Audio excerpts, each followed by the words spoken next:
Bonjour à tous et bienvenue sur le premier JT vidéo du Bastia Handball.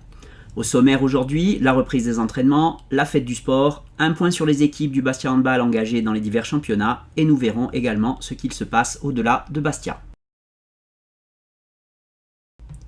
Ça y est, c'est reparti. Après 7 trophées remportés la saison précédente, dont 3 titres de champion de Corse, le Bastia Handball repart pour une nouvelle saison. Et comme chaque année, ce sont les grandes catégories, c'est-à-dire les moins de 15, les moins de 17 et les catégories de filles qui ont repris les premiers, avec une préparation physique débutée le 21 août à raison de 3 séances par semaine. Le programme de reprise ballon en main a débuté la semaine du 4 septembre et pour une première semaine, on pouvait remarquer un nombre important de joueurs à l'entraînement. Les U17 ont débuté le lundi 4 septembre, suivi des U11 le mercredi, qui étaient déjà 16 joueurs à l'entraînement et ce avant la fête du sport. Puis, toujours le mercredi, les U16 filles et U15 garçons ont précédé le second entraînement des U17. Le jeudi, les U13 sont entrés en piste, suivis des loisirs et senior filles le vendredi. Les petites catégories, Baby Hand et U9, ainsi que les seniors garçons débuteront l'entraînement la semaine du 11 septembre.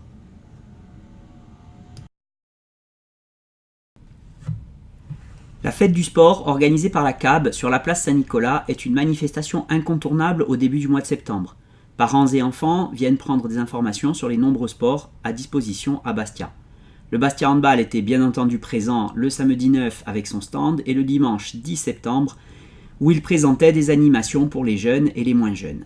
Malgré le temps maussade, ce fut une réussite pour le club avec plus d'une cinquantaine de contacts pour toutes les catégories du club. Un grand merci à la CAB pour son organisation, sans oublier bien sûr la municipalité de Bastia. Poursuivons à présent avec les différentes équipes du Bastia Handball engagées en championnat cette saison. Au programme, quasiment toutes les catégories, excepté l'équipe moins de 18 filles, dont les filles du club joueront en senior filles, et l'équipe moins de 19 garçons, avec des jeunes qui joueront en senior garçons. Concernant les créneaux attribués au Bastia Handball par la CAB, notons que cette année, le Bastia Handball a obtenu une demi-heure supplémentaire pour tous ces créneaux de 17 à 18 heures, avec un début à 16h30 au lieu de 17h. Cette demi-heure permettra la préparation des ateliers en attendant que les petits sortent de l'école. De plus, suite au retour très positif de la fête du sport, cette saison, le Bastia Handball se dotera d'une section Baby Hand pour les enfants de moins de 7 ans. Enfin, terminons ce premier JT vidéo avec ce qu'il se passe au-delà de Bastia. On peut remarquer que ça bouge à Ajaccio avec la création d'un troisième club l'année dernière, le Handball Ajaccio Gravone.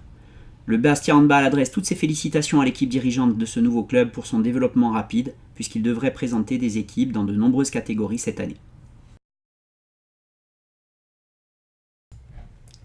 Voilà, c'est la fin du premier JT vidéo du Bastia Handball. Cette année, le Bastia Handball a ajouté un compte Twitter à ses autres moyens de communication. N'hésitez pas à vous y abonner pour suivre les dernières informations et résultats des équipes de jeunes et moins jeunes. À la prochaine fois pour le numéro 2.